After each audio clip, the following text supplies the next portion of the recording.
For joining us via radio, social media, and those of you present this afternoon. Welcome to the Government of Anguilla's first press conference since the 2025 general elections. We'll start off and I'll ask Mr. Colgan Connor, Honorable Colgan Connor, to lead us off in a word of prayer. Father, thank you for bringing us to this place at this time. We say a prayer for families who are grieving the loss of loved ones. As we go through this press conference, be with every presenter as they share the plans of the different ministries, as we strive to deliver a better Anguilla to all our citizens, home and abroad. This I ask in your precious name. Amen. Thank you, Mr. Connor.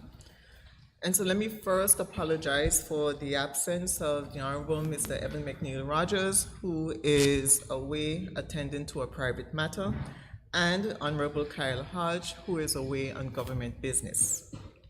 The government of Anguilla was newly elected just over 1 month ago, as you are aware, and we have been busy in our ministries, getting up to speed on various matters and focusing on delivering our people plan to the people of Anguilla.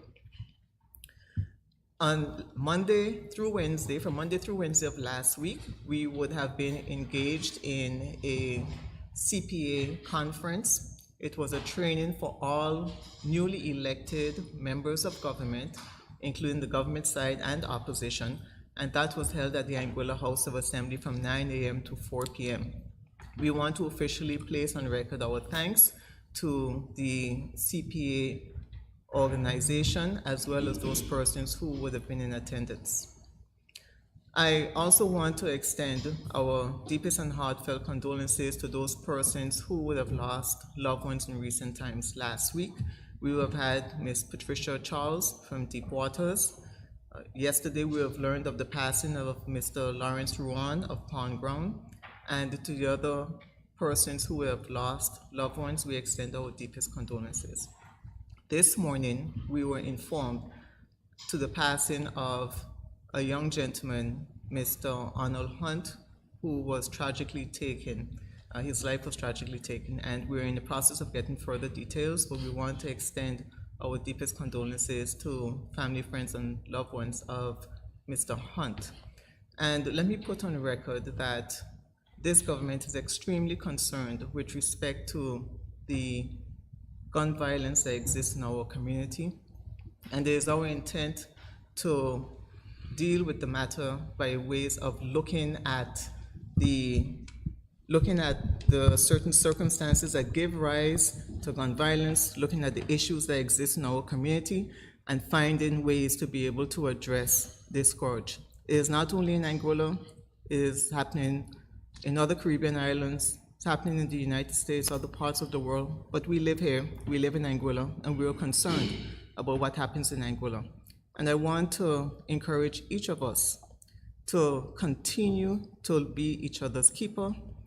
If we know that our children are not going in a direction that they need to go, we need to talk to family, friends, we need to talk to community leaders, and we need to do what we can to ensure that our children are on the right path. There are a number of other factors that we'll be looking at, and we will come to you, the people of Anguilla, once we have been able to take a hold of the situation and understand the steps that we need to implement in order to progress.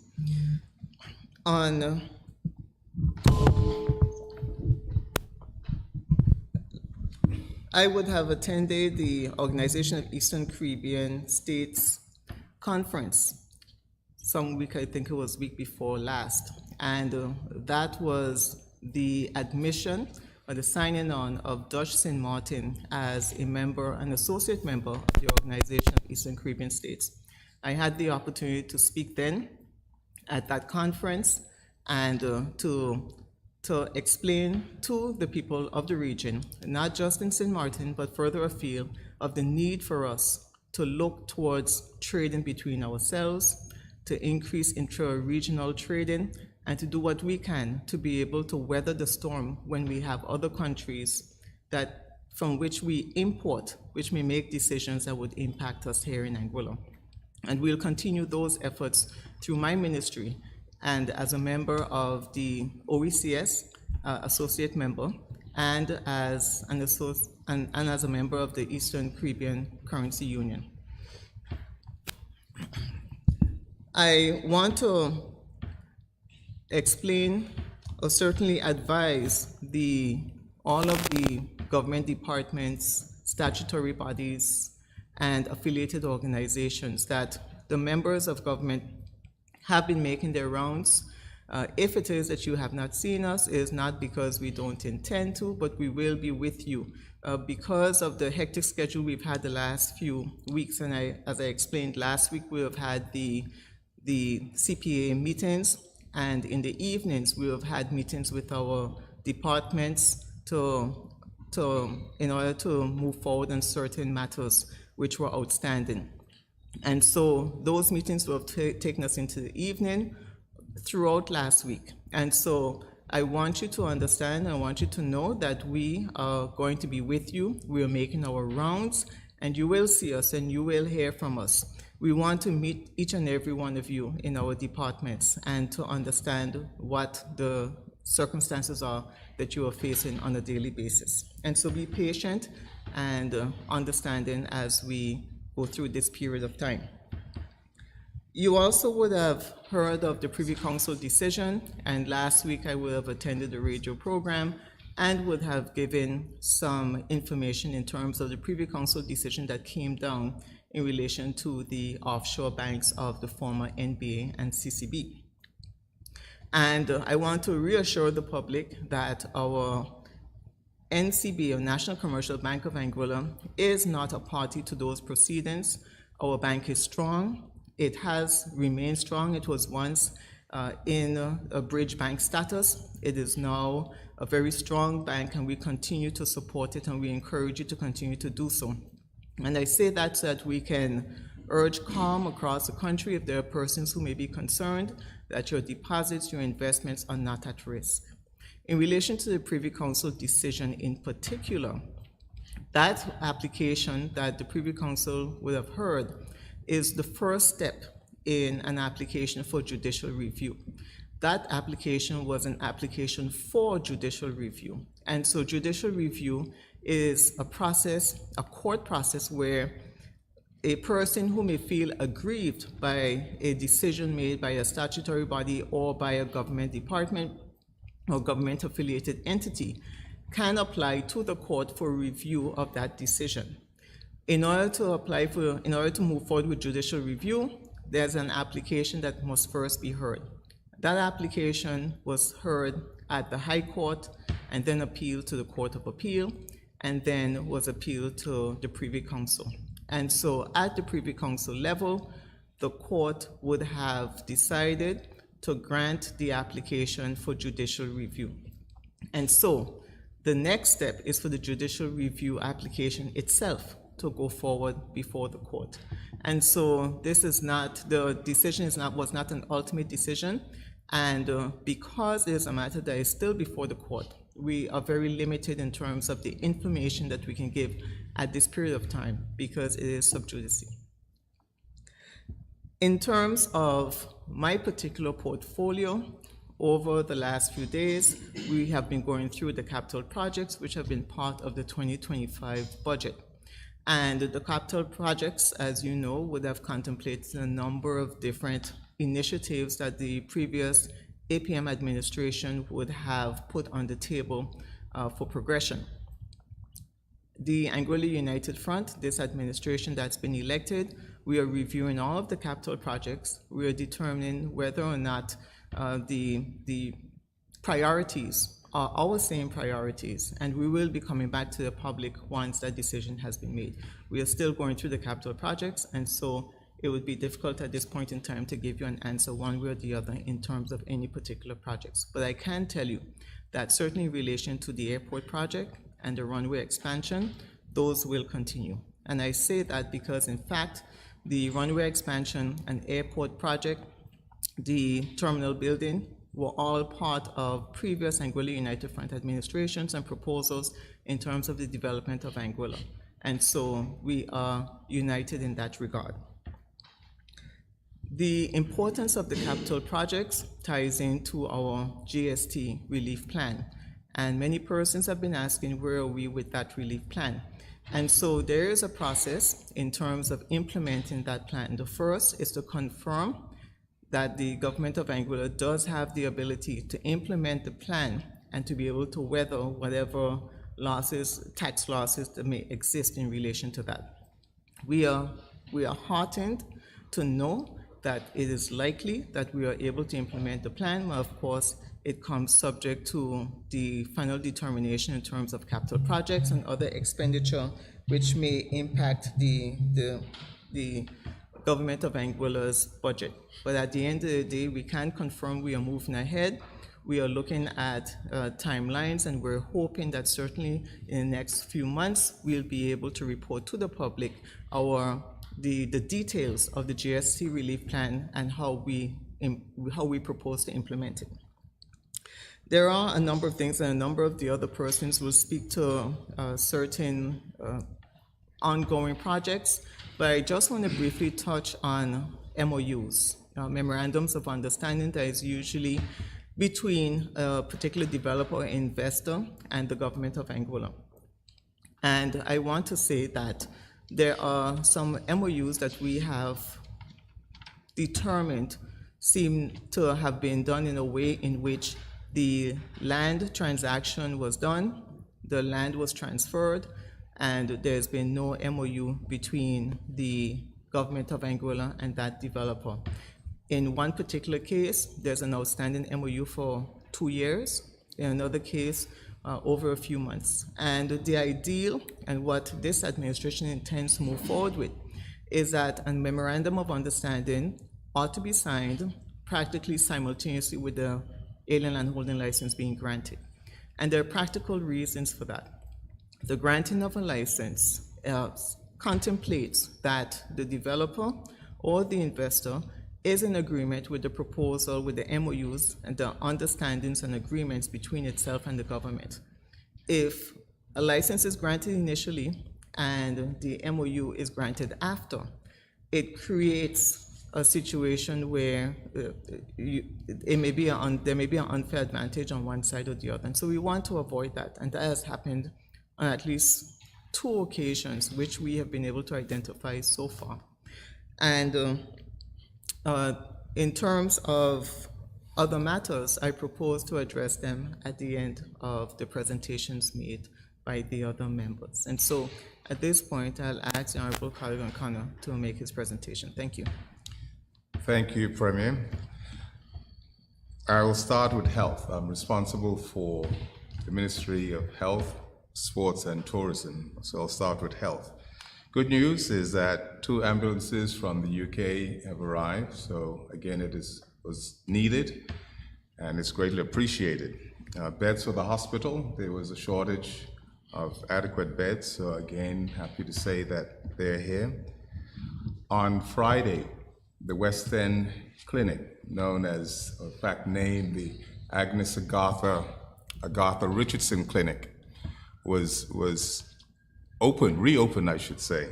And there we had blood pressure checks, blood sugar checks, body mass index, and educational counseling. So I think what is vitally important is that for the outskirts, whether it's Island Harbor, West End, and the likes, when persons are struggling to get to, whether it's the West End Clinic or the Valley Clinic, it is vitally important that the caregivers and nurses can go to the people. I think it's vitally important also that on a regular basis, our citizens get their checkups. At this point, I'd like to say thank you to Ms.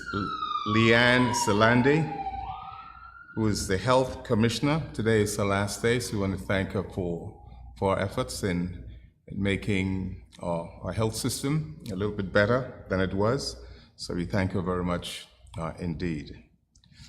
I'll switch to tourism. 2 weeks ago, we had consultation regarding the cruise tourism, and that was done very successfully. That was in collaboration with the Eastern Caribbean Central Bank. And that took place in the Ministry of Infrastructure. Additionally, the ministry is progressing with the Wallbreak House, that some work has been done on that. The construction and repairs are taking place there, and we're hoping that it should be in operation very, very soon. On last Thursday, I left Anguilla to go to the OECS Ministers of Tourism meeting in St. Vincent and the Grenadines. There we met with other tourism ministers from the OECS. The main topic was really how, as a region, we bond together with the challenges that are faced. And without doubt, the challenges include whether it's whatever tariffs that are being imposed. And again, unfortunately, what happened here this morning, when you talk about crime, that is another big issue. You know, we believe, what have we got in common that the rest of the world would like, and we believe that it was safety. But whenever we have issues of persons being gunned down, it paints a very negative picture on our region. Another point is that the Anguilla Tourist Board, I want to thank all the members who served over the last 5 years under the Anguilla Progressive Movement. With the Anguilla United Front in office, we will have a new tourist board. And again, I want to thank all the members who would have brought some success over the challenging times of COVID and out of COVID. But as we go forward, I'd like to think that the successes that we once had from 2015 to 2020, we could rekindle those. Regarding sports, I've got my assistant here, Jason. Jason will give you more details on sports, but what I will say is that my observation is that for the last 5 years in particular, our sports development has really struggled. And when we talk about our people, and especially our youth, we really need to invest in our youth. And we are very happy to applaud our athletes when they succeed, but very rarely are we there for them at the beginning. So, and it's not just about finding a world-class athlete, it's making sure that our youngsters can actually perform where rules are concerned, understanding how they support each other, because life is a team's game, and it is better if they can start at a very young age. I'm open to questions later on, but for now, thank you, Madam Premier.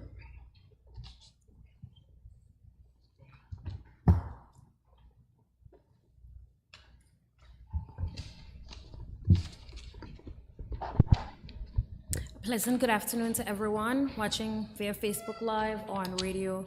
Good afternoon to the media, and of course to my colleagues. It's a pleasure to be here this afternoon. Over the last 4 weeks, I've had the opportunity to engage with a number of stakeholders across my ministry. It's still very much in the early stages. As Madam Premier indicated, we have been spread quite thin for a number of different reasons. And I want to make it abundantly clear to all of the members of my team in the various departments and statutory bodies that I intend to continue meeting and touching base over the coming weeks and months. I had the opportunity to be briefed generally on education-related matters by Mr. Bren Romney and the PS, Mrs. Bonnie Richardson-Lake. We would have had an opportunity to review overall and generally all of the different areas related to education. We would have looked at some of the opportunities that exist, some of the ongoing projects and plans, and also some of the challenges that are faced.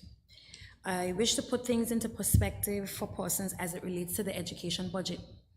The education budget is over 41 million EC dollars annually, and only 10 million of that goes to actual operations and programming resources for education.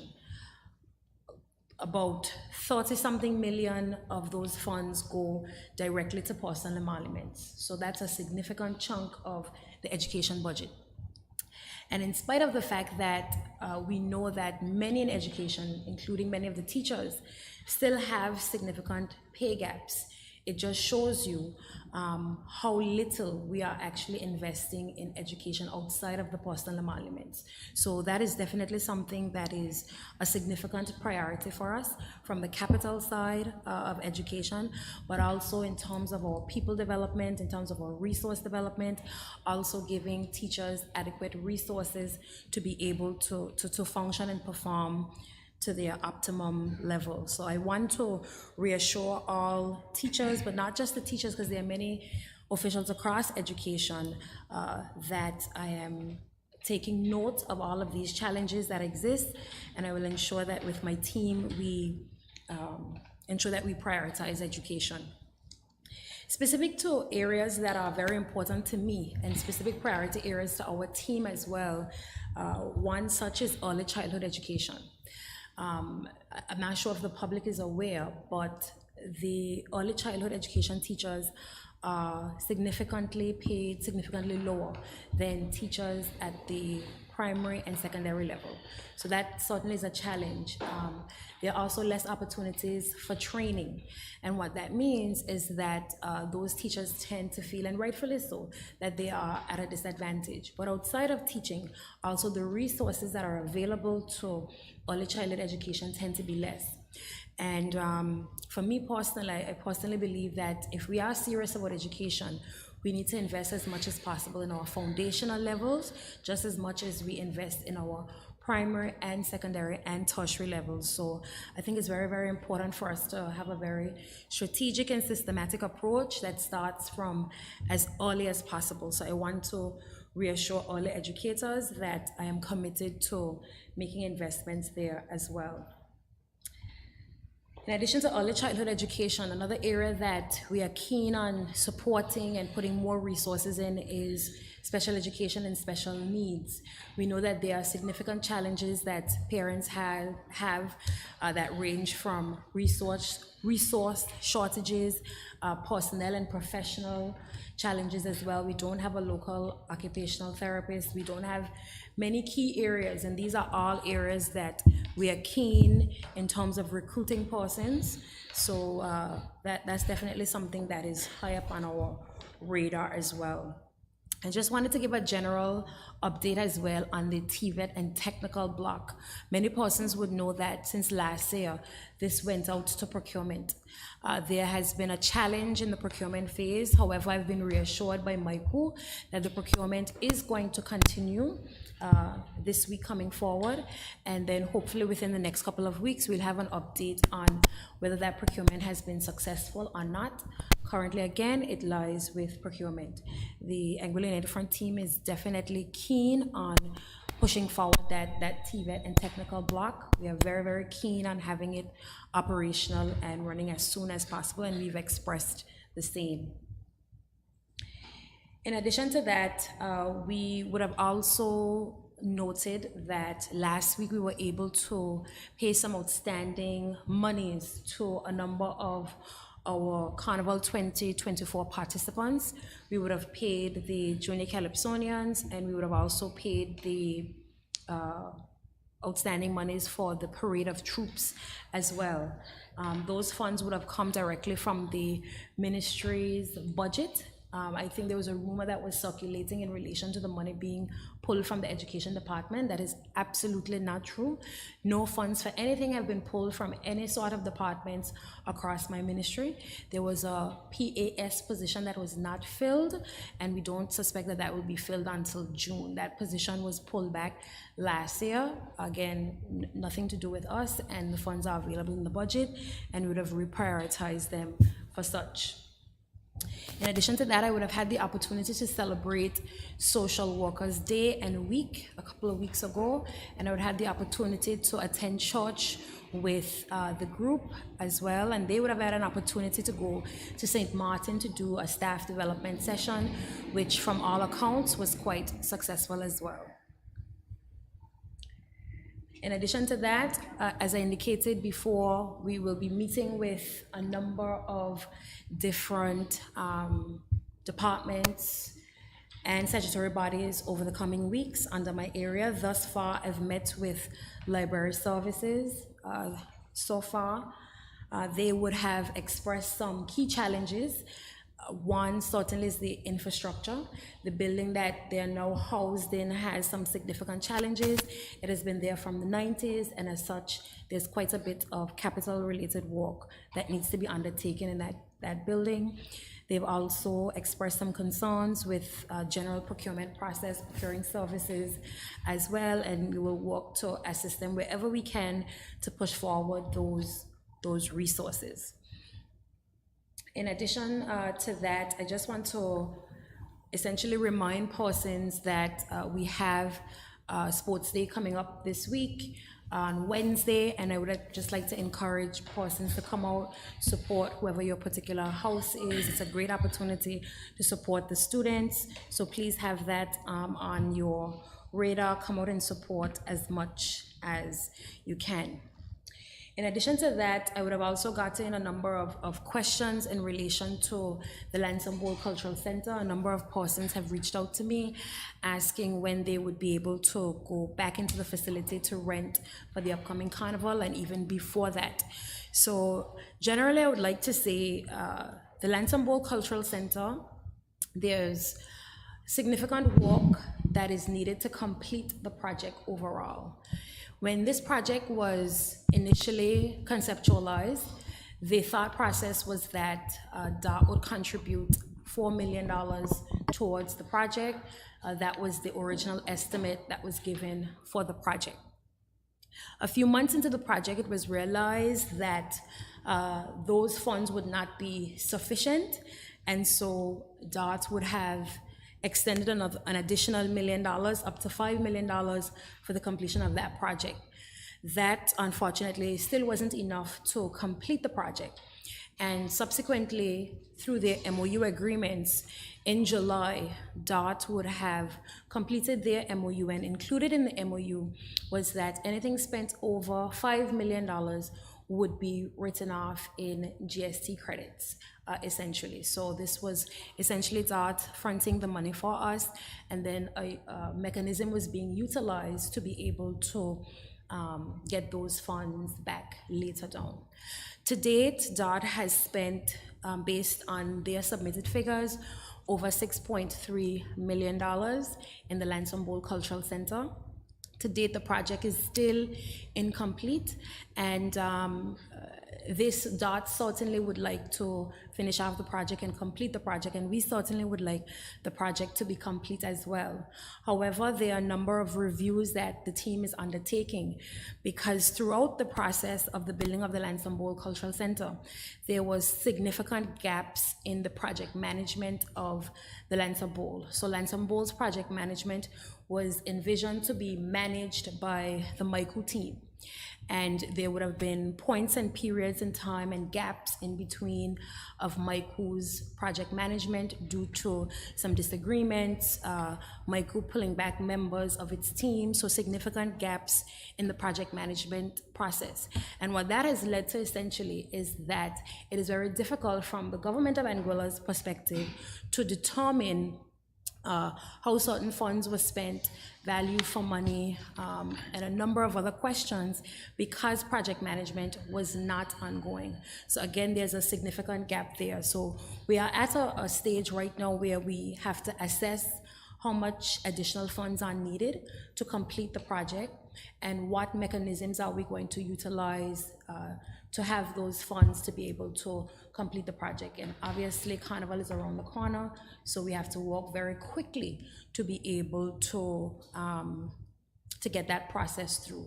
But again, it goes back to some of the initial concerns that we would have had about the project, just making sure that certain procurement processes were undertaken that would allow for the government of Anguilla to be able to monitor and manage the project, to just ensure that we were getting value for money as it relates to this project. And I want to once again thank DOT for their commitment to contributing to that social project project and other social projects in Anguilla. We have had an opportunity as a team to meet with them, and one of the considerations we did talk about was Lansambole Cultural Center and the future development of that project as well. So that will be all from me for now. Thank you.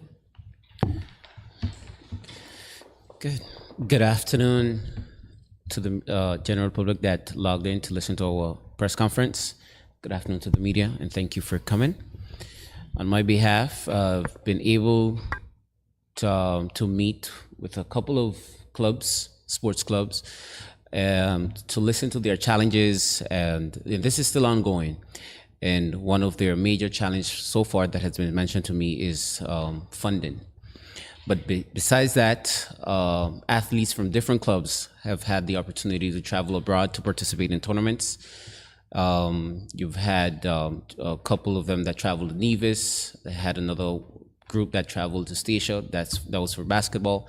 And then you had a group that traveled, the swimming team that traveled to St. Martin. I've had the pleasure to speak, while I welcome them, to speak with some of the players, some of the coaches, and also parents. And they were very excited of their participation and looking forward to continue developing and support. The track and field project is a work in progress.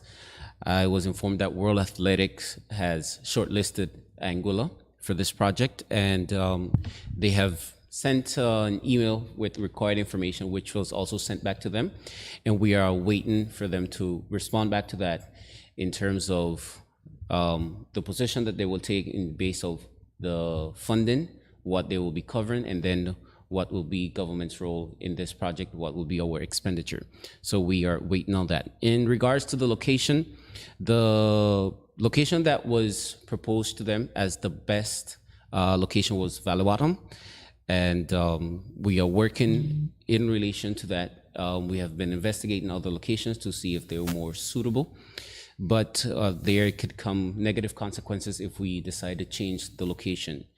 And some of the possible negative consequences that could impact this in case that we change the location is that the process could be delayed 6 months back, or even worse, that we don't get the funding from World Athletics to get this project on board. So we are still evaluating and having conversations as to how we move forward with this project. The Blowing Point basketball court, it's a private funded project with a counterpart agreement with government to do the parking spaces and the drainage. This, the initial payment for this project was made almost about 4 years ago, and it was a total of $3,000 US. 300, what did they say? $300,000 US. And the best fit for purpose using international standards should have been 30 feet. Currently, this project is 20 feet. We have asked for reports on financial spending and the stage of this project to understand what will be government responsibilities and the monetary input that we'll have to put in to complete this project. So this is also on a wait until we get all the reports back. The Spanish desk, I'm currently restructuring the responsibilities to make it more efficient and productive. Hopefully by this week, we should have everything set to take it into Exco. We're looking forward into strengthening our bonds with the education department and sports to integrate more sports into the school curriculum, such as cricket, boat racing, golf, baseball. We also want to strengthen the relationship to ensure that the sports team is able to oversee the PE educators to ensure that the athletes are being trained based on the sports standards, and that by the time they reach a high age, we don't have to be correcting any sporting training that probably was misconduct. As my colleague, Ms. Donna Rochelle Rogers mentioned, Sports Day is on Wednesday, 2nd of April, and I encourage all Anguillians to come out and support. International Sports Day is also next week, 6th of April, and the sports department encourages the people to dress up with their favorite sport clothing. Within the sports department, we're able to launch sports academies Currently, the only one that has been launched is the basketball academy, and we look forward to launching multiple sports academies to better equip our kids with the specific trainings. Also, we have the T20 Cricket Festival coming up. 6 islands have signed up. Anguilla is one of them. Anguilla is expected to have a cricket team, culinary person, and artists participating in this event. The date is not yet finalized. This will be celebrated in Antigua. Also, just to mention right there, the national cricket team will start their preparation next week. Carifta Games will be held on the 19th to the 21st of April in Trinidad and Tobago, and Anguilla will be carrying a representation of 8 athletes. This will be all for me for today. Thank you.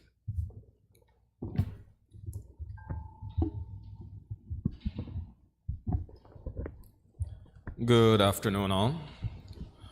It's an honor and a privilege to be able to give a ministerial update on behalf of the Ministry of Infrastructure, Communications, Utility, Housing, IT, and e-government services.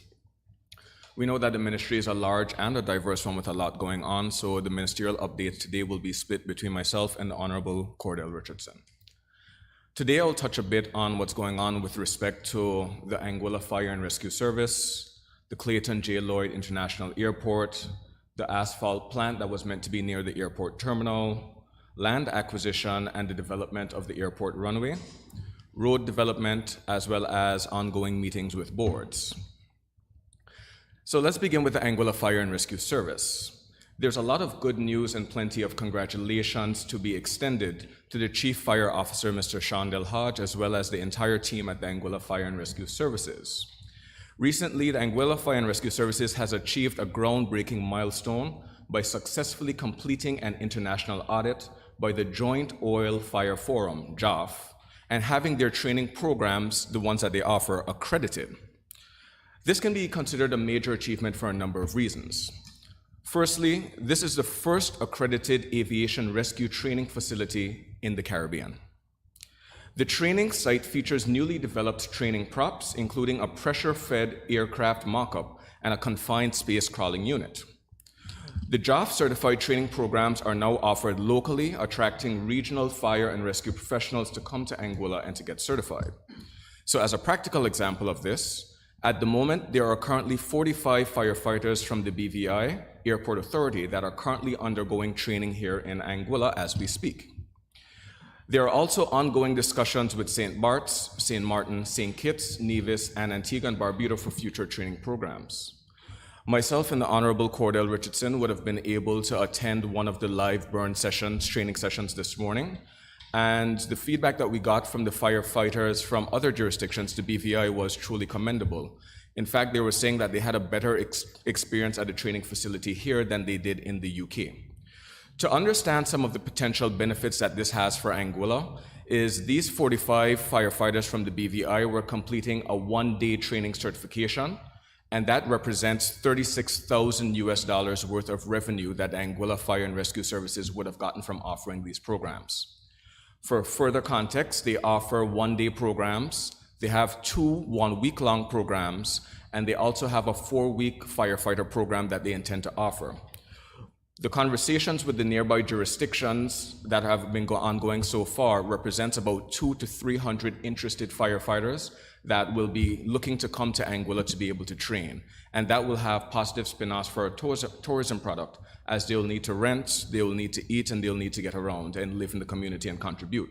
So the Anguilla Fire and Rescue Services is not only becoming a beacon for training within the region, but they're actually bringing financial benefits to government's coffers as well. Money that we hope will also be able to be invested within the service for further improvements. With respect to equipment and capacity expansion, they have recently received the new SAR-2 search and rescue vessel, which is to be deployed for rapid response to aircraft ditching incidents. There was also the procurement of a rapid intervention vehicle for aviation firefighting to ensure that the airport can stay at a Category 3 rescue compliance with respect to response time. Moving on to the Clayton J. Lloyd International Airport. Work continues on the airport terminal building, which is now at about 42% complete, with window and door installations commencing soon.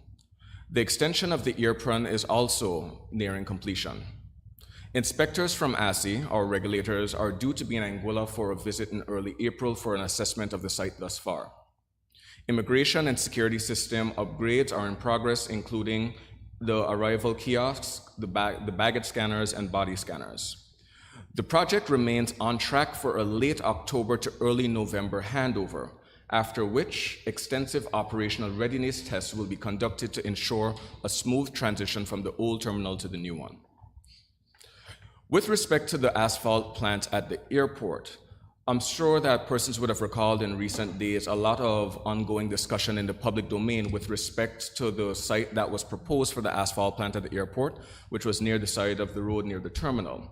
There were a lot of concerns that were expressed in the public domain, and as a result, both the Premier and the Minister of Environment would have tasked MICU with looking at alternative sites or alternative means by which we can complete the project.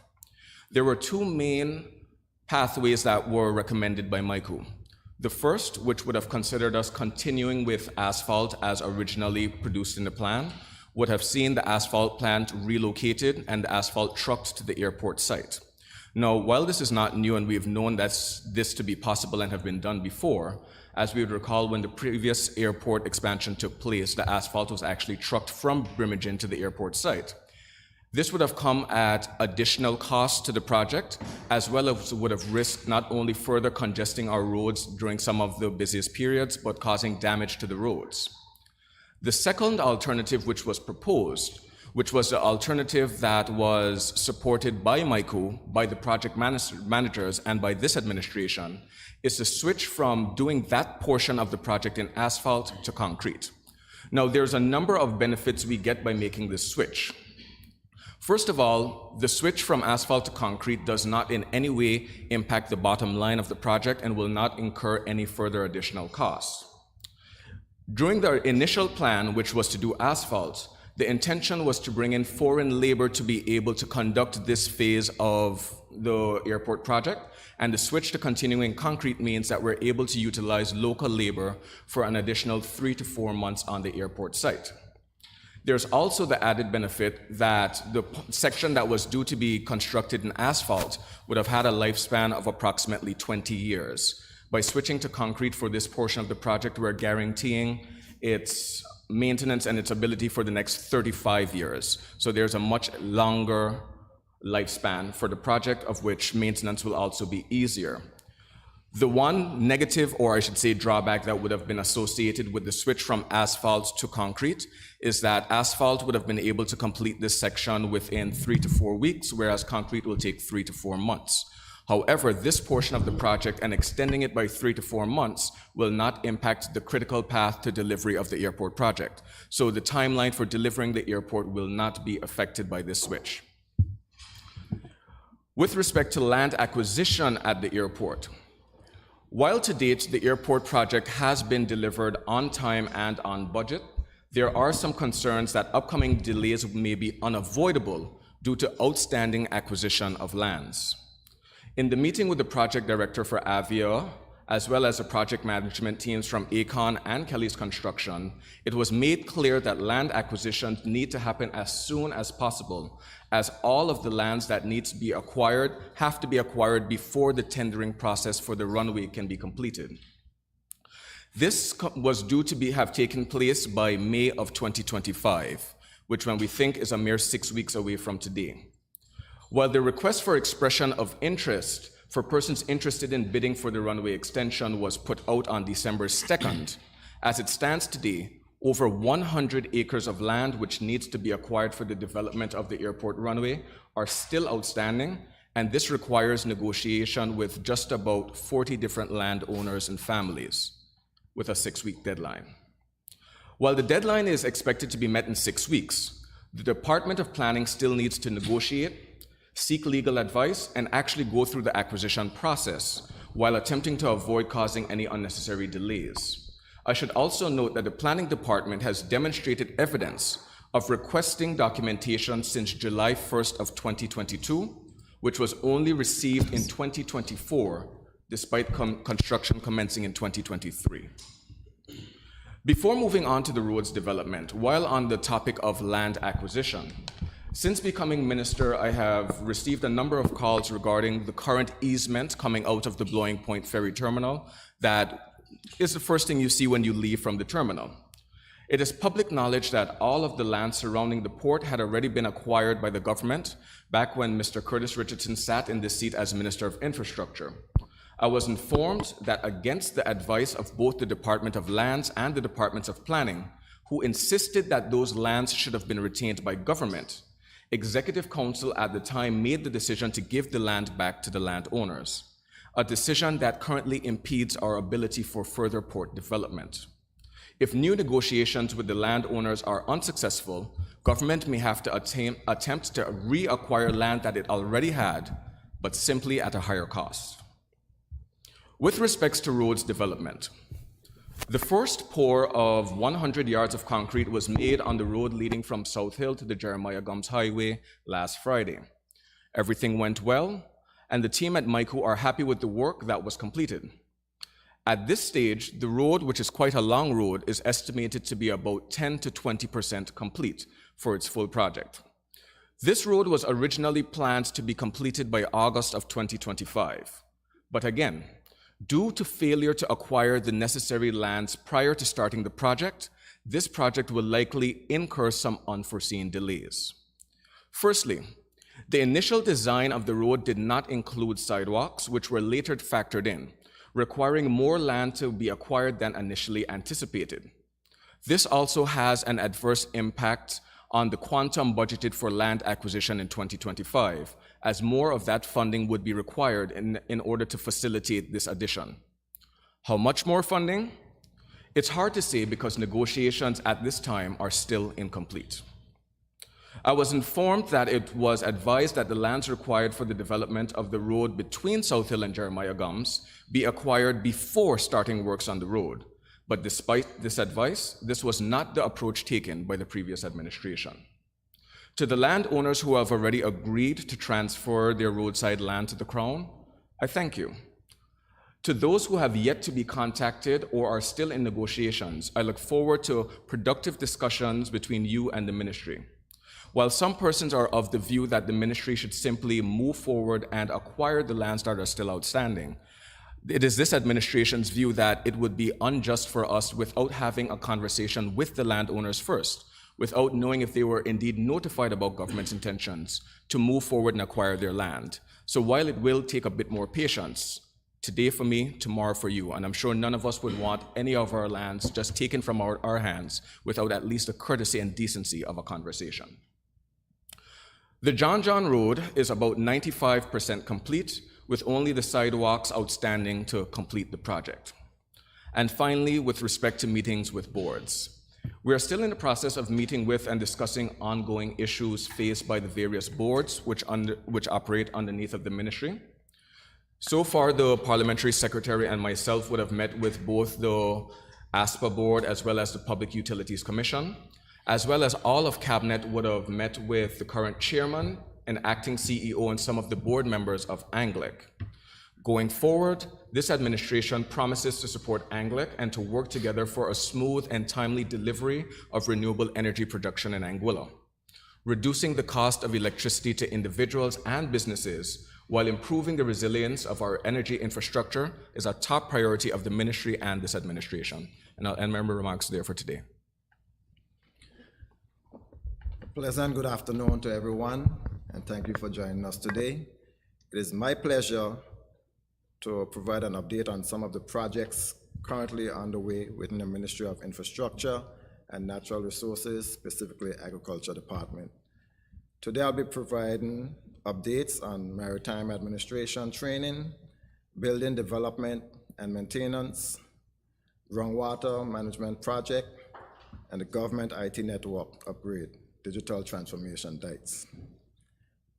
Our commitment to maritime security and international compliance has been reinforced through the successful completion of the MOIO Model Security Course by the key personnel. port security and risk management capabilities, ensuring compliance and global maritime security protocols, which does strengthen Anguilla's reputation as a secure maritime jurisdiction. As it relates to the building, development, and maintenance, current initiatives focus on VVPS on track and near completion. Construction phase is ongoing quite well. No major problems has been encountered. The recent milestones, pouring of the roof over the first floor, second story, finishing the plastering installation of electrical systems on the ground floor of the classroom block, ongoing. The design team is currently working on drop-off, pickup layout to simplify the traffic flow. Project timeline, scheduled for completion in August of 2025, should be ready for 2025 school year, provided no major setbacks within regards to finishing. Other projects, Albina Lake Arch Comprehensive School elevator. The elevator equipment has been installed, awaiting the energizing, testing, and commissioning of this new system. Its anticipated completion is the end of April 2025. A L8CS technical block procurement exercise is being completed. We are currently waiting on the results from the tender, whether successful or fail in the coming weeks. If successful, a contract will be awarded for construction. If the tender fails, the project will go to be retendered. Green building in the Department of Agriculture. That's a small building repair of an existing building. It's almost in the finishing stages, painting and the tiling. It's anticipated to be completed in mid-April. As it relates to the groundwater management project, water security is of top priority to this current administration. Our groundwater management project aims to improve water conservation and monitoring strategies. To determine the current and future availability of groundwater resources within Anguilla, taking into account climate change. We are looking to strengthen the water quality regulations for long-term sustainability. Also to improve the monitoring of groundwater quality and to mitigate contamination of the groundwater and subsidy ecosystems. Monitoring well data and also the water quality samples, traditional well pump tests, and looking to obtain more accurate and off-site data, which are essential to groundwater modeling and management. As it relates to Government of IT network upgrade, digital transformation DITES, the government IT networks upgrade is a major step in modernizing our digital infrastructure. DITES personnel has recently completed specialized training in extreme technology. Acquisitions of professional services for phase 1 of the upgrade is in progress.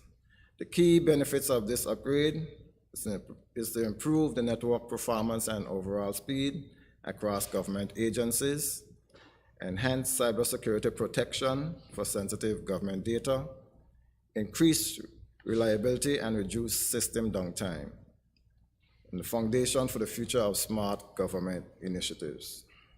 This project remains on schedule, ensuring a secure and efficient digital ecosystem for government layouts. Last week, myself and Minister Hodge had the opportunity to visit several local farms, mostly on the eastern side of the island. Some of the ongoing projects to date are the additional shade houses and water tanks for the farmers. We have also started discussions for the sourcing of hydroponics greenhouse for farmers. A new proposal ECC grant of $2.4 million, which is to help in implementation of the orchard, and maybe requiring other land acquisitions. We have to explore options and continuation of shade houses and greenhouse initiatives.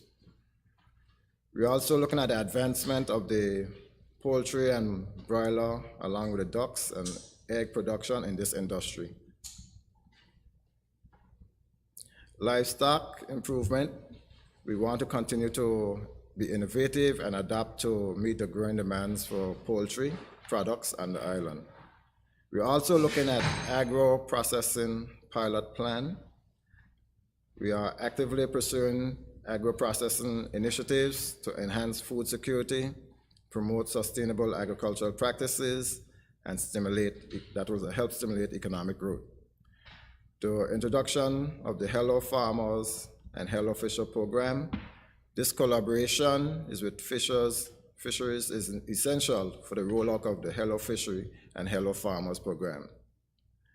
In conclusion, the Ministry of Infrastructure remains dedicated to advancing projects that enhance the quality of life for all Anguillians. Through strategic investments and adherence to best practices, we are building a resilient, sustainable, and prosperous future for our nation, Anguilla. I thank you. Thank you. Thank you, Honorable Richardson. I just have one additional update to make, and that's in relation to the Public Service Pay and Compensation Review. Many persons may be aware that there is a review that is contemplated to take place. The Deputy Governor would have issued a statement in relation to that a couple of days ago. And I want to assure the public service that the funding remains in the budget. It has already been allocated and it remains allocated. But the work itself, the engagement of the consultant and the negotiations, etc., falls under the portfolio of the Deputy Governor. And so we will continue to keep an eye on that and to encourage that review to take place. And so now I'll open the floor for questions and comments at this time.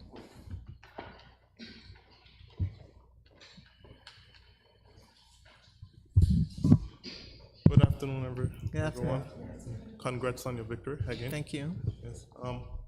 My first question is in relation to the banking resolution judgment. Yes. I know that you would have mentioned that the reason the offshore banks were excluded from the resolution is because they were under the FSC. And the Privy Council has, in their judgment, stated that if that was the reason, there was an error in law. Are there any plans to settle with the offshore banks, or you'll go through the full court process? So let me first say that the Privy Council judgment was a decision on an application for judicial review. So the judicial review application itself is still to be filed with the court and still to go through a final determination. It could go as far as the Privy Council in terms of, so there's a difference between statements made in a application for judicial review and the final judicial review judgment that comes down. So in terms of the where we are in terms of the state of play, I've indicated to you that the applicant who has filed for the application for judicial review will now file the judicial review application itself to go forward to the court. So we will take instructions in terms of we have to get advice from our attorneys. We will be engaging with the Attorney General's chambers. We'll be familiarizing ourselves with what has been taking place, etc. But at this point in time, the actions before the court will continue to take its course. I know you've mentioned that the options for the banking crisis to save our deposits and whatnot. You would have chosen to save the local deposits, and another option was that it would get 30 cents on the dollar. What were the other four options? So you're asking about options from in January 2015, and the previous Anguilla United Front administration was elected in April of 2015. We're now in 2025. So, but what I can tell you in terms of options, because I'm unable to give you the blow-by-blow detail in terms of the 5 options. But on one end, it was to allow the banks to fail, cents on the dollar. That was the option to the extreme left. The option to the extreme right would have been to a full bail-in or bailout of all of the banks, etc. And I would imagine, and I can't recall whether that included the offshore or not, so don't quote me on that, but it would have been a total bail-in where the government of Angola would have put in the money for ultimately to secure all of the deposits. And if you would remember, the resolution that was identified was the government of Angola would have secured deposits up to 2.8 million, and anything in excess of that went into a deposit protection trust. So the social security funds, which were 240 million, and by far the largest expenditure in terms of the cost for the resolution, was placed in a deposit protection trust because there was simply not sufficient funds, financing to be able to pay that out upfront. So I don't know if I answer your question, but that's my recollection from almost 10 years ago.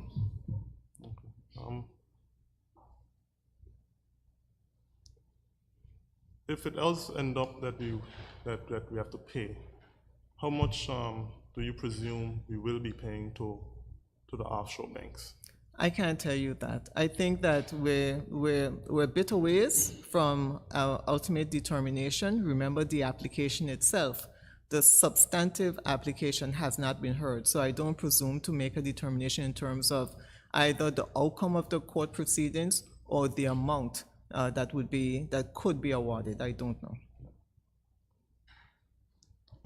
I know right after the election, there were concerns being raised about the integrity of the election. I know that falls under the governor's remit, but there were concerns with the overseas voters, and to my understanding, the Constitution doesn't allow for them to vote, but they voted anyways. What measures are going to be put in place to remedy those infractions from happening in the future? So there's a difference between the argument about the integrity of the election, and that process would have started in terms of a person coming in to look at the issue, the specific issue that the integrity was challenged, and that was in relation to the supervisor of elections allowing persons to register for early voting, and then would have stopped the process. And so those persons who would have sought to have registered, and that day I think was the day before the early voting, they would have voted on the normal election day, which was on the 26th of February. So that was the question in terms of the integrity of the election process that went forward, that was actually submitted to the governor as a complaint. The issue in terms of overseas voters is a issue that has been ongoing for many years in terms of, and the interpretation of the Constitution. The requirement for timeframes for when you actually register to vote for the first time. So you may have people who are living in Anguilla, working in Anguilla, going about their daily lives in Anguilla, who would have registered to vote and subsequently would have traveled overseas. Or they may have taken sick and would be attending to medical issues overseas. You may have circumstances where persons would have registered by virtue of them being Anguillians and not necessarily living in the country 6 months before. At the end of the day, the people of Anguilla have to make a determination as to whether or not Anguillians who are residing overseas should be able to vote. And it's nothing new. The UK government in their last election would have allowed UK residents wherever they are throughout the world to register, to be able to register to vote and vote in the elections. And so it is time that Anguilla reached to a point where we've come of age and we need to make a determination as to whether or not we, as a people, will allow our people to register to vote. And that comes by way of a constitutional amendment. And so constitutional reform falls under my portfolio, and we will be putting together a constitutional committee to be able to take constitutional reform forward.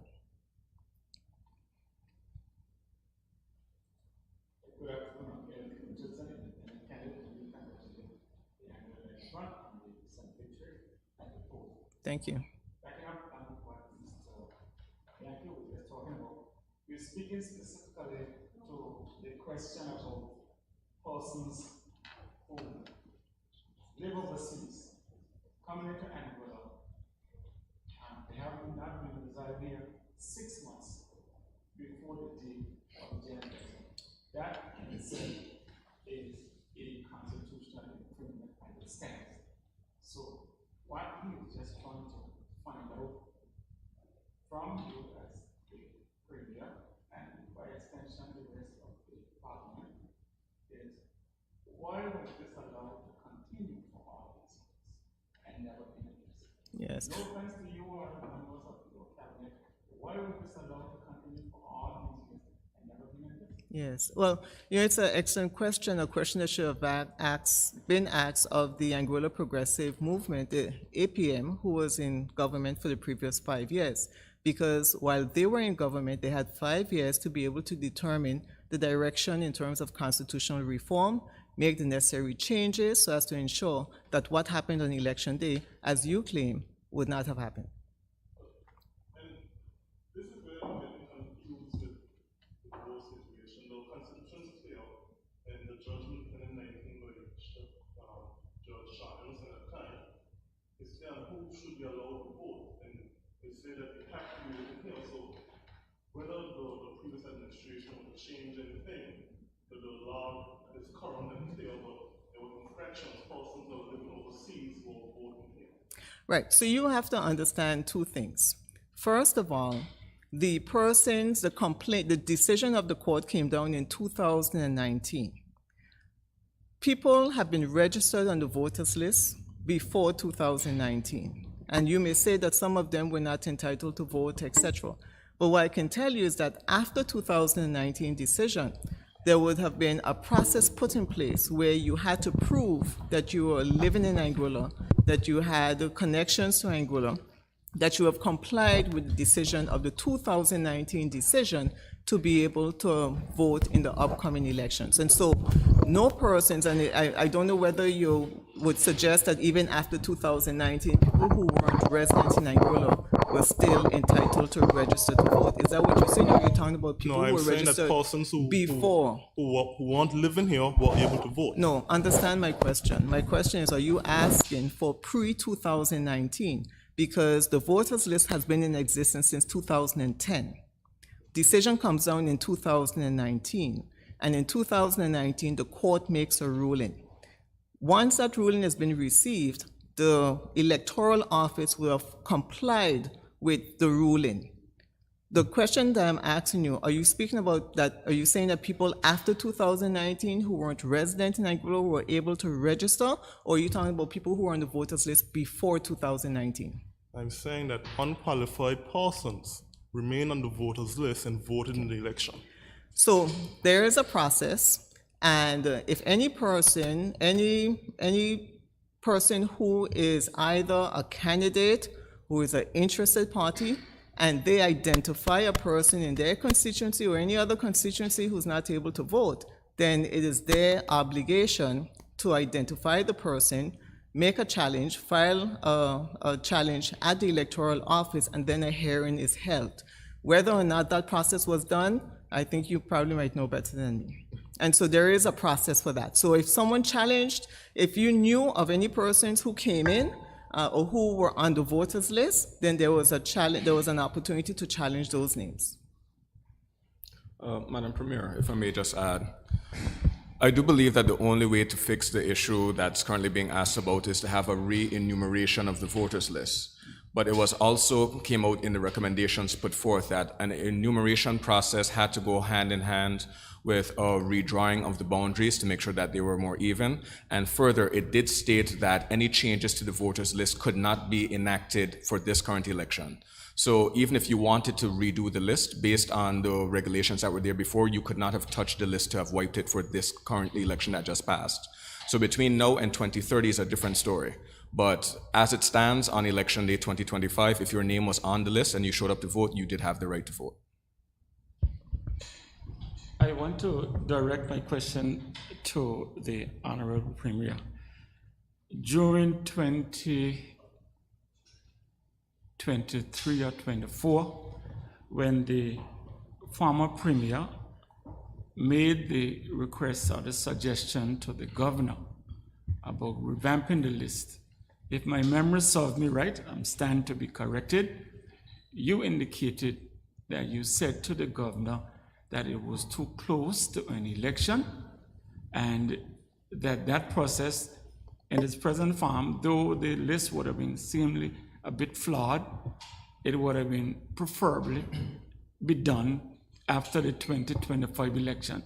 Now I'm hearing from you, based on what you just said, that there is probably a possibility that that would happen, and what I would, based on what you're saying, that you probably would be maybe alluding to absentee ballots. Is that what I'm getting from you, Madam Premier? So let's go back to 2024, when the whole discussion about revamping the voters list would have come up. At that point in time, it was based on an elections report from in 2020. And the elections report suggested two things. It did identify the voters list, the number of persons registered to vote, as a concern. And we have proposed two things that go hand in hand. One, that there be an electoral boundary commission to redraw the boundary lines and possibly divide two districts, districts 3 and 4, into two, so that you have an equal number of voters and residents in the districts, and then to conduct an enumeration, which means that you would go through the districts with the new bounds, identify who's registered in which district, and then create a new voters list from that. What was proposed is to totally ignore the Electoral Boundary Commission exercise, the redrawing of the boundary lines, and the division of the two districts into 4, and simply go towards the enumeration. So the whole idea of the enumeration is based on the Electoral Boundary Commission being set up and the exercise. So you should not have done one without the other. So that was the primary concern. The other concern was that even after the enumeration exercise was done, if it were to be done, it would have been so close to elections that it would have taken us within a year of elections, and by international standards, it is not permissible. It's frowned upon because you would be seen to be tampering with the voters list a year before elections. But the third point as well, as Honorable Joseph Vanterpool will have indicated, was that any change to the electoral list, throwing out of the list an enumeration exercise under the 2019 constitutional amendment, could not come into effect for the 2025 elections. It will come into effect for the 2030 elections. So that's one part of it. The other part, as I said, is that it is time that we come of age and we make a determination as to whether or not the 6-month residency period, in light of Anguilla's history, in light of the fact that we are self-described nomads and we travel far and wide throughout the world, but we've always kept the essence of Anguilla with us, meaning that many of us have property, land, bank accounts, investments, inheritance here in Anguilla, and many persons overseas know information in Anguilla earlier than we who are living here. And so the question is, should we move towards a system where the residency requirement is no longer a requirement in our Constitution? And that was the point that I stated. So, based on my understanding, we probably will see that before 2030? Well, it is my intent to address this constitutional issue before 2030 so that we will not have this issue anymore. Very well. While you still have the mic, Madam Premier, this building that I am sitting in now has always come up for a lot of controversy that relates to monies owed to owners. You probably would have been one of the directors of the bank in 2010 or 11 or 12, whenever it's time to be corrected, when the Anguilla Asset Holding Limited, this all AUL company, was set up and purchased the bank. During Mr. Webster's term as premier, he refused to pay these persons the monies. I am aware that the former governor of the Eastern Caribbean Central Bank, now deceased, had issues with how that entity was set up. My question to you then, this over 600,000 EC dollars that is supposed to be paid out to the owners of all, will that money be paid now that a new administration is in power? Or the question about how the building was purchased in the first place? Would that be an issue that we as Anguillians should be concerned about? Because at the end of the day, we have to pay the money. My recollection, you can correct me if I'm wrong, there's been no final determination as to who owns the building. And so as a result, I have requested of my permanent secretary that we commission a legal opinion, which has been long outstanding, to determine who are the owners of the building at the end of the day, and we'll be guided by that legal opinion. Interesting. You mentioned the Honorable Evans Rogers is off island on, if my matter serves me right, private matters. There is the question as to whether or not, if Mr. Rogers is not living on Anguilla, whether or not he would be paid by the public purse. Because we know for a fact he, prior to coming to Anguilla to contest the election this time around, he had moved back to Kansas City or somewhere in the US to reside with his family. He came back, he ran an election, and he was successful. Yes. If he's going to be constantly living overseas, would he still be paid, or he would be advising Mr. Connor from overseas, virtually? Mr. Rogers is a resident of Anguilla. He has been elected to serve, and he will be serving. As I mentioned, he is off island attending to a private matter, and I would much prefer that these questions be asked of him on his return. Oh, this is asking.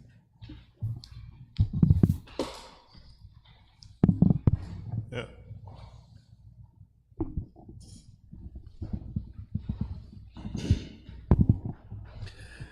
Lloyd Gums, Lloyd's Live. And I'm going to take a bow here because it was Lloyd Gums who started live streaming of the government of Anguilla's press conferences way back in the bank's administration. Thank you very much.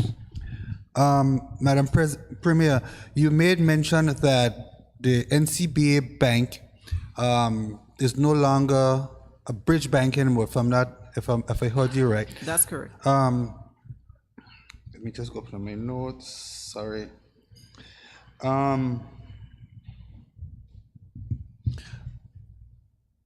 Will the government maintain, have it under government control now, since that there's not a bridge bank anymore? Will the government sell the National Bank of Anguilla? Yes, so the idea behind the government owning the shares in the National Commercial Bank of Anguilla was always intended ultimately for the shares to be sold. I do believe that this administration has a difference in opinion in that we believe that any shares that are sold by the NCBA are ultimately sold first and foremost to the people of Anguilla. And so that is the direction that we're looking at.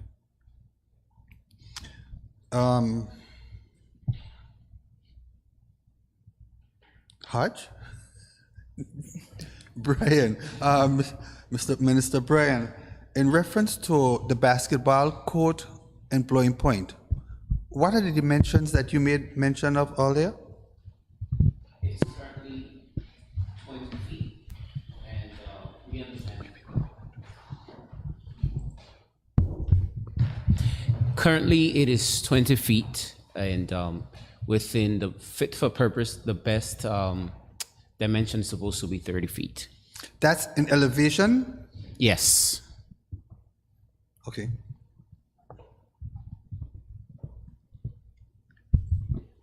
I know none of you made mention of the .ai, but for public hearing in reference to the performance now, what is the position with .ai today? Hi, so .ai is still performing very strong. We have not yet had, as Cabinet, a meeting with the persons from Identity Digital, but we're scheduled to do so within the next 2 weeks, in less than 2 weeks, where we'll get a more comprehensive update as to the performance thus far. But based on the figures and the revenues coming in, I have been told that .ai is continuing to perform very strongly. Within the last, I'll give the last 3 years of .ai, have you seen a dramatic increase in this last year compared to the couple of years before it was outsourced? Well, what I'll have to do is have a more comprehensive look at the data to see that over the years how it has been growing, because it's a bit of a nuanced calculation. At the end of the day, once ChatGPT launched and AI really took off within the industry, .ai started to see exponential growth. So we have been seeing year-on-year exponential growth from the .ai domain. So now what we'd have to do is, since it's been outsourced, which is as of January 15th of this year, we'd have to see where was it on track trajectory-wise and where is it at now to see how much of it can actually be accounted for the actual switch. Right now, I don't have that data at my hands. Okay, I know this is a new administration, and Madam President, Madam Premier mentioned that they are reviewing some of the policies of the previous administration and looking at what to select more or less. Madam Premier, you made mention of on Class FM a few weeks ago before you went to St. Martin, reference to the eradication of dirt roads. Is that going to be maintained? So that discussion is part of the capital projects discussion that we're having. You have heard me mention earlier that we're in the midst of having those discussions. We're looking at all of the capital projects, and we're determining what we can move ahead with and what we will hold off on for now. But the key principle that I want you to remember is that we, the Anguilla United Front Administration, we have certain policy objectives, certain things that we have in mind that we wish to achieve. And if it is that everything, what was on the table before and what we are proposing, the importance of the GST relief, etc., and other matters that we're looking at now, if they cannot all go forward at one time, then a determination has to be made as to what goes forward first as a priority for the people of Anguilla and what can come forward in stages. Good afternoon. Sazam Hall. This question is for the Honorable Shelley Rogers. You said in the latter part of your presentation that who was the monetary contributor for the Lansing Bowl project, that from the outset that an agreement of 4 million was agreed upon, and then it went to 5 million, and then they signed an MOI as to if it exceeds 5 million, that the GST credits would have been eliminated. Do the government have any plans to try to ensure that they get back these funds for GST? Well, I think that's an ongoing issue that we have to walk through, how that will work out. We wish to have an amicable relationship with DOT moving forward. And so as a cabinet, we are going to walk through that. But what is important to note about that is, right, is that I would have actually received a memo from the Comptroller of Inland Revenue, who, interestingly enough, prior to me mentioning it on Class FM, was unaware that such a provision was contained in an MOU, right? He was very shocked by that, because there isn't a provision that in the GST structure that allows for a credit write-off in that way.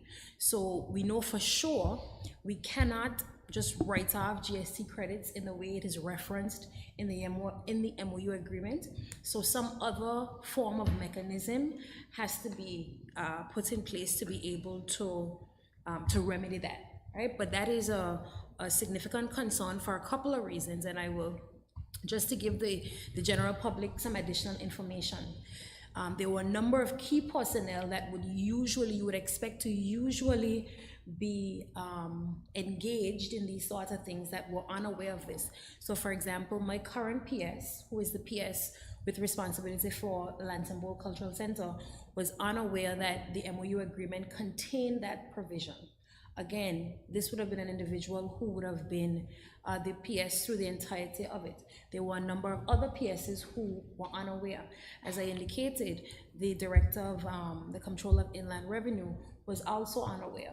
So that certainly raises a number of red flags as to why these sort of provisions were included and the relevant persons were not engaged, so that the terminology used in the MOU agreement would be legal and it would be a smooth process to remit certain things. Honorable Premier, the banking resolution. I think the banking resolution is probably the second most important occurrence that has happened in Anguilla, probably after the revolution. I know you won't be able to speak to it in its entirety, but could you give us a minor explanation as to what happened, like how it was done? Any international financial institutions were involved, the IMF, CDB, World Bank, anything as such? Sounds like you answered your question. What I just asked. Right, so just as a brief recap, in 2013, the previous AUM administration, under the leadership of Honorable Mr. Hubert Hughes, who was then Minister of Finance, would have agreed for the Eastern Caribbean Central Bank to come into Anguilla and take conservatorship of both the National Bank of Anguilla and the Caribbean Commercial Bank. So the NB and CCB in 2013 came under the conservatorship of the ECCB under that administration.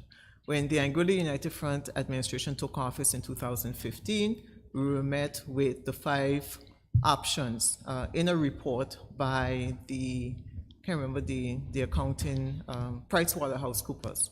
And I would have made reference to it earlier in terms of the 5 options at the far left, which was to allow the banks to fail and depositors would get 30 cents on the dollar. That was in the Banking Act that existed at that time, the old Banking Act. Or the opposite extreme was a complete bail-in, meaning that all of the deposits, etc., would be secured by the government of Anguilla. The government of Anguilla at that time would have chosen somewhere in between, where up to 2.8 would be secured and anything exceeding that would go into a DPT, a Depositor Protection Trust, to be paid over time. And the Social Security was 240 million of the total resolution cost of about 450 million.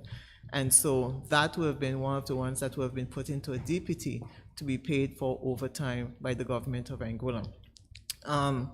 In terms of the offshore banks, a decision was made at that time. The offshore banks were under the supervision of the Financial Services Commission. The domestic banks were under the control or the supervision of the ECCB. And so the resolution involved the ECCB, the IMF, World Bank, Caribbean Development Bank, the UK government, and the government of Anguilla, who all would have come up with and helped Anguilla to resolve and come to a resolution in terms of the banking resolution at that time. Okay. My final question is for Minister Connor. I know cricket is near and dear to your heart. I mean, we became friends because of cricket when I was just a little boy. Has there been any discussion or discourse to improve the park? I know sometimes ministries have to intertwine, maybe the Ministry of Sports and Communication have to do like intertwine to ensure that certain developments are done. So have been any discourse between you and the Minister for Infrastructure? Well, I think from 2017, when we were hit by Hurricane Irma, steps were made to make sure that the park was restored, the cricket park, Royal Worcester Park, especially the pavilion area. And you'll find that in 2018, we had a fundraiser in London where the rest of the world played the West Indies, and funds from that would have come through the Westerners Board, Leeward's Board to Anguilla. Those funds were used, it was 74,000 US, was used to improve the facilities, the net facilities and rollers and the likes, but not the pavilion. I believe that 2 years ago, the former premier would have gone to England, would have tapped into pretty much the same people that we would have worked with back in 2018. And I do believe there's some monies still sitting in England. I think 150,000 pounds or something. Those funds should be used to restore, help to restore the pavilion. Government has a responsibility as well. Our government has a responsibility to develop the facilities to the level where we can bring back first-class cricket and probably maybe even some 2020 cricket to Anguilla. We still have Jamal Hamilton, who is playing for the Leewards. We also have Casey Carty, who played for Anguilla from the age of 13. Not many people realize that. He hasn't played for St. Martin, he plays for Anguilla, and he's an international player. It would be great for the development of the game that we could have first-class cricket here, where the youngsters can actually see Anguilla's international players. I want to just simply get some clarity on this $74,000 because I've already been asking this question as to where this money, and I'm pleasantly surprised that this afternoon I am now hearing for the first time that the monies were actually received by the sports department. It wasn't. By the Cricket Association. Yeah, the Cricket Association, you see that $74,000? The monies that were given as part of the charity game in London when a group of Anguillians went off to England, paid for by social security money for this charity game. I know you were part of it. And my brother Right. was part of that team. Right. And this is the first time I'm hearing that this money was ever received in Anguilla. Really? Yeah. I'm not sure where you've been, but the fact is, yeah, the money came through the Westerners Board, as I said, the Leewards Board, and to the Anguilla Cricket Association, So not the government. and not the government of Anguilla or the sports office. I understand. So then I probably may have to take it up with someone in the sports department. No, not the sports department. It was the money came through the Cricket Association. I'll have to take it up with the association. Right, yeah, not the sports office. Just one question I want to direct to the Honorable Shelia Rogers Webster. Mrs. Webster, again, personally, congratulations. You are the representative for District Number 3, Valley North, which I've been a part of since my life. There's a question here that has come up. There was a recent incident at the school in, I think it was campus A or B, one of the campuses, where there was an incident at the school which involved teachers, parents, and the education department, and as relates to a stabbing incident. And persons have been asking, why wasn't there a report or anything said from the Minister of Education relating to that incident? I know it's still ongoing because parents have still been communicating with the Department of Education to the extent where they want to even expel whether one or both of the children from the school. They're wondering why the Minister of Education did not say anything concerning this particular matter. Okay, so there are a number of ongoing matters in the school system, Mr. Richardson, and all are equally important. In this particular circumstance, there were two boys that were having exchanges throughout the class, and then one of them would have utilized the scissors, and he would have punched the young man in his leg, right? The pants would have torn, and it would have nicked his skin, right? There would have been no stitches, there was no police presence or anything. This was a matter that would have been handled at the school level disciplinary action would have been undertaken. One of the parents would have appealed the matter, and there's an ongoing investigation and mediation between the parents, the school. If I were to report on every single incident that occurred in the school system in totality, I think I would be reporting every single day, because there are significant ongoing matters. I would have had an opportunity to speak to the parent of the young man who had the incident, and we would have had a number of exchanges as well. I would have been satisfied as well that the school had taken decisive action on the matter and that there were ongoing discussions. One of the parents would have appealed particular decisions, and again, they would have continued to go through the process of coming to a resolution of the matter. The reality is that it's very important that when you have matters that happen within the school, that the school is allowed to take the natural course to address some of those matters. No, there are some matters that end up in the national space where, for whatever reason, the police may be involved, there may be significant damage. So with each incident or with each activity, there has to be an assessment of the incident, what will be reported on, but I was satisfied that the school was dealing with the matter and that the parents involved were readily satisfied with the matter that was ongoing. So I take it for granted then that each minister in relation to his or her ministry will make the decision as to whether or not something should be said or not said. Not necessarily.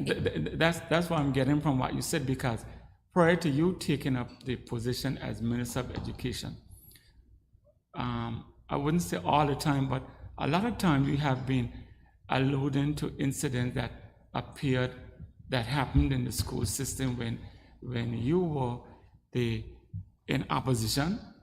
And that I was alluding to them? Yeah. Which specific incidents? Incidents that happened at the school. Which specific incidents? Incidents that happened at the school that you were speaking about. You used to go to the radio and you talk about these things. No, Mr. Richardson, would you be able to reference the specific school incidents if possible? Incidents that happened at the school that you used to go to the radio and talk about them. So I'm getting the impression now that certain... Mr. Richardson, I think that you're mistaken as it relates to certain incidents happening at the school. If possible, could you reference a specific incident? I'll get the recordings. Thank you, I appreciate that. Yes. Sure.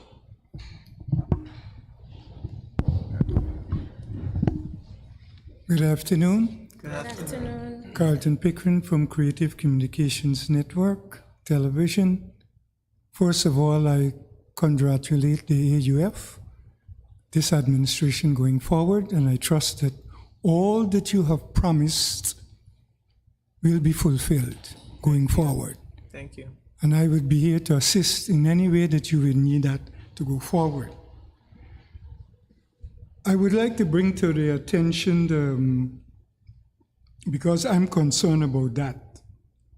We're talking about development, but then if we're going to talk about development, we have to look at our national debt. Are we considering, because the last report I got from about the national debt, it stands at $330 million.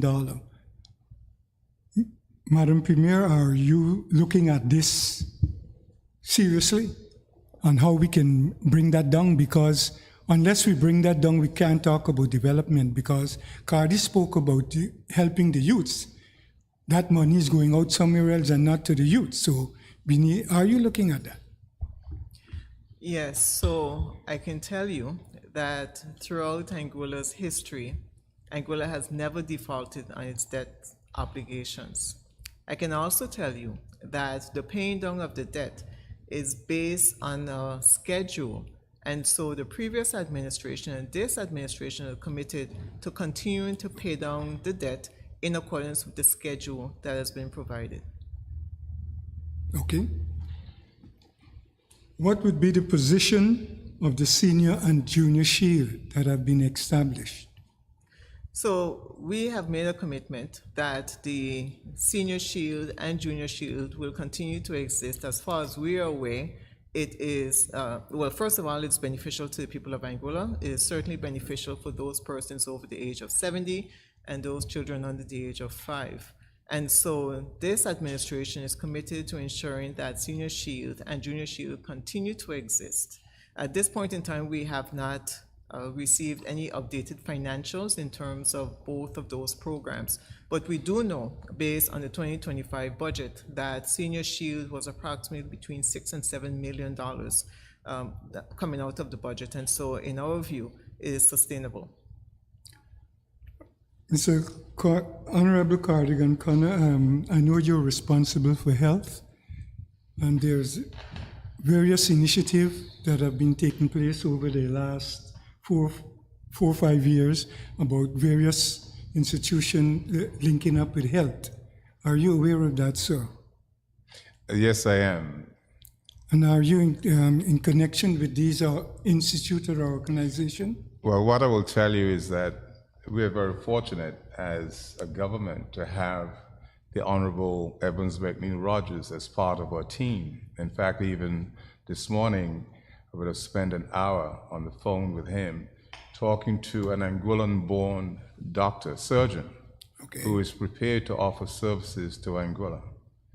So I think what you'd find is that there are a number of initiatives that Minister Rogers was minister, and now honorable elected member will continue and look further afield, because I've got a greater appreciation for health that over the last month been actively involved. I think quite often we pay lip service to health because only when we go to the hospitals then we realize how important it is. And I must say that the staff there, I've got to give them a lot of credit. God has given me talents for certain things, but to work in environments like that, the caregivers, I think we've got to really appreciate what they do. And it is vitally important for us as a government that we give them the support that they need. And again, as I said, going back to initiatives, the Honorable Evans McNeil Rogers will play a major role going forward. Are we looking forward, have you started already to look for a new commissioner of health? The process has started. So again, I know that, as I said, the commissioner who was here on a short-term contract initially was 3 months, but then was extended to another 3 months. And it is believed that yes, we will look for another commissioner. We are hoping and we are expecting that will be an Anguillan, a qualified Anguillan. Honorable Mr. Van der Poel and Mr. Cordell Richardson, I'm concerned about water because, as I say, we just had couple days ago the Water Day, and we had big promotion. We talk about water. What is the situation with our water? You met coming in, the situation with water in Anguilla. Thank you for the question. As was the change with the ministerial shifts in portfolios, the responsibility for water actually sits with Minister Kyle Hodge now, as we thought it would be effective to pair it with Department of Natural Resources as well as Department of the Environment. But we do know that our water network is in a critical situation with a lot of water being lost. We have received some updates to get an idea as to where the major leaks are on the island, as well as pathways to which we can go about remedying it. But as the Premier would have alluded to, we still need to complete the process of going through the capital expenditure to see how we can go about taking funds that might have been allocated to other areas and reprioritizing to some areas such as, for example, water. Because I don't believe anywhere near in the ballpark of what's needed for investment of water was actually allocated for 2025. So it's something that we're going to have to do further investigation on and report to you and probably at a later press conference. Sometime back, the governor's office brought down some British engineer to do something here with water, and they were promised a report, and I keep asking for that report. Can you guys just look to see if you can gather that report to see what it's all about? Because they did. Do you recall the name of the company that would have conducted the No, well, study? it was an initiative from the governor's office that brought down, I think was soldiers, that were British engineer that came with among the soldiers. Oh, the Royal That came British to Engineers. The Royal something, yeah. Yeah, Now British- that you mention it, I do think I recall a memory of a social media post when they were on island, but I would Yeah. have to go and ask about the report or any findings that they would have had. Well, As of now, I'm not I would aware. appreciate that. Let us get a report to see what were their findings. And Honorable Shelley Webster, have you read the World Bank report on education for the Caribbean? Not in totality. Is there a particular reference you'd like to make to it? I think it's important that you read that report. Okay. If we're going to discuss anything about developing our schools and what is missing, than for us to still doing the same thing. Education reform, 10 years after education reform, we need to look at that report. And I'm glad that you're concerned about the preschool teachers and the inadequacy of what they are receiving to the normal school. I'm happy about that, and I hope that you will do something for that. Yes, well, we definitely have a lot of resource shortages, Mr. Pickering, and then something that I would just like to reference for the general public. Best practice advises that 13% of a country's GDP should be utilized in education. That's how important education is, right? Currently, Anguilla spends about 5.23% in education, which is significantly lower. Now, that doesn't include the Anguilla Community College, but even if you include that, it only takes it to about maybe 6.5%. So, just about halfway, which is grossly inadequate, particularly for a country of our size. So we definitely need more resource investments in education if we're really serious about strengthening and building our people, building up our human resources. And it can't just be done on a government level. We need to do an actual national needs assessment for the entire island to make sure that we are investing in our people, upskilling our people, and really positioning our people for success generally. But thank you for that suggestion. What about Campus Q and TVET, the TVET arm that's supposed to be, what's the position? Well, as I would have indicated in my earlier presentation, TVET is also a personal priority for myself as well as the Anguilla United Front, because we believe that over the years we have dropped the ball generally as a country in terms of providing additional avenues for our people to be upskilled, particularly our young men who are drawn to a number of those technical areas. And there's more than enough work and opportunities here. On a regular basis, we're bringing in technical persons from in the region to be able to take on some of the technical work that is on island. So if we're really serious about upskilling all our people generally, the TVET block is incredibly important. And that was one of the first conversations I had when I was elected to office with my PS and members of my team. And so I was very disappointed about the process and how long it has taken for that procurement process to be complete. And so you can be reassured that that certainly is a priority. But in addition to the building, we also have another challenge, and that is the technical teachers, because we have a shortage of technical teachers here. I'll give you an example. Design technology is an area that we're desperately trying to get someone in. We would have recently lost Mr. Brandon as well, who's a great, excellent technical teacher for a number of years on the island. Mr. Silis is someone who we lost a few years ago as well. So it has to be a two-pronged approach. So you have the infrastructure development, which is critically important, but you also have to make sure that you are attracting the personnel to be able to support the TVET building. So Mr. Romney, myself, and the PS are very keen on ensuring that while we're pushing forward the technical building, we're looking at the human capacity to be able to really train and upskill those students as well. Okay, closing, Mr. Van der Poel, I want to compliment you very much for looking at the fire service and what they're doing. I've been following that privately myself, what they're doing, and I hope that we're able to secure that, because no part of the Caribbean is doing what they are doing. And if we can make it like home here, our base here, that other fire service across the Caribbean, even from Latin America, can come here and get that type of training, that would be good. So I think you can focus in that area. Thank you Thank very you. much. That's actually the exact focus in the direction that the Anguilla Fire and Rescue Services is heading. I myself can't take much credit for that because the Chief Fire Officer and his team, they have been absolutely on the ball in terms of going to seek their accreditation to make sure that the training is put in place and to make sure that their new station is well positioned to be a leader within the region. So they're going to get the full support of the ministry and this administration to ensure that every opportunity and avenue is explored so that we can make Anguilla another pillar within the region with respect to fire training.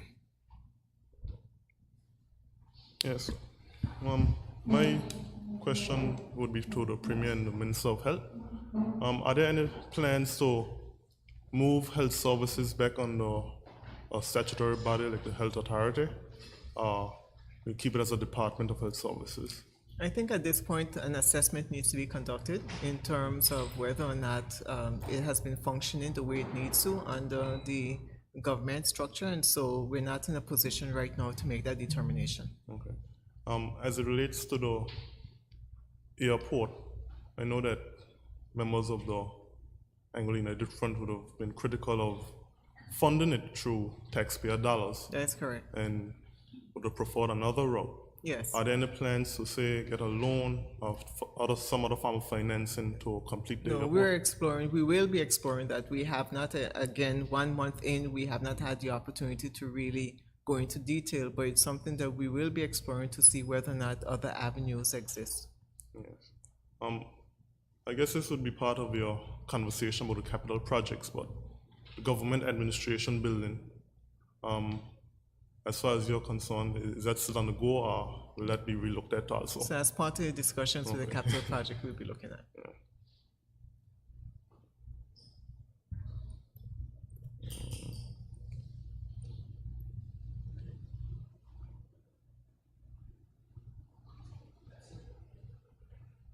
Yeah, I know for Mr. Cardell, I know that you're big in drag racing and there are plans to develop the drag racing facilities. Are they still on the go or? Well, we're in discussion, so that is something that we're definitely going to be taking a look at, yes, but like the Premier said, we're on a month in, so there are a lot of ongoing discussions with the key, the relevant individuals. I just have two questions and I will finish. One came in from somebody and the question was directed to Mr. Honorable Carrigan Connor. As relates to the Health Commissioner, the person asked, would that post be re-advertised? Would it be re-advertised? The Health Commissioner, yes. Very likely to be re-advertised. Okay. The Health Commissioner? If I'm not mistaken, and again, this isn't under us as cabinet, this is under the Deputy Governor's office, obviously, but because the person is a public servant, so that position was previously advertised, and I think they actually went through a round of interviews, so it's with them now to decide the appointment of that person. Oh, I see. 'Cause this question came from within the same ministry, so that's why. And the last question would be to Mr. Honorable Carrigan Connor. The question relating to the payment for services to dialysis patients.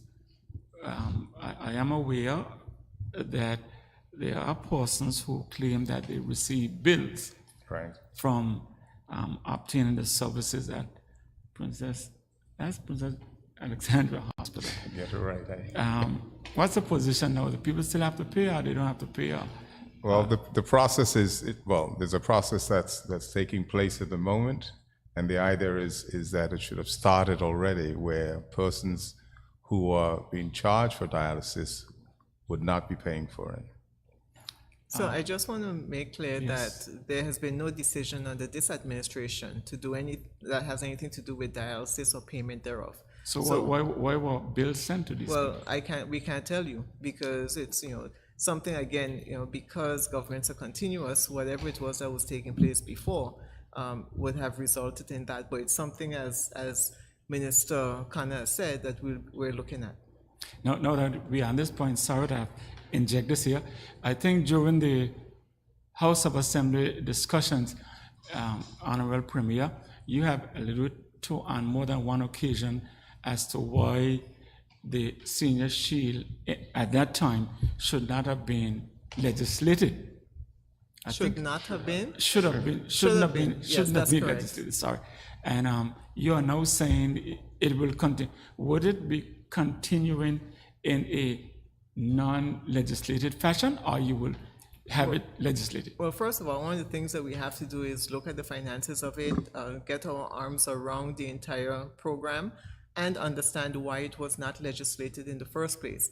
Because we are aware of an opinion that came from the Attorney General's chambers, which would have said, recommended to the previous administration to put it into legislation. So as to the reason why it was not done, we do not know. So we will come back to you with Probably have an to answer ask to that. Dr. Webster about that. Well, I suppose, yes, but certainly it is a concern, it would remain a concern of ours that a program as important as Senior Shield and Junior Shield should be legislated.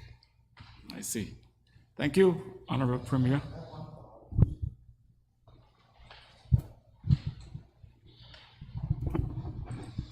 One follow-up question on Elkins. We have the Senior Shield, which was implemented first. We have the Junior Shield. I'm aware that the previous administration was looking at national health insurance. Will this administration in the future be looking at national insurance also? Yes, that is correct. In fact, in 2008, under the then Minister of Health, Mr. Evan McNeil Rogers, the National Health Insurance Act will have come into place. And so it is something that we're looking at continuing. The reality is that Senior Shield is for persons over 70, Junior Shield is persons under 5, and in the middle, what happens to our people. And so we are looking at national health insurance as well. Okay, I think those are the extent of questions for today. It's very robust press conference.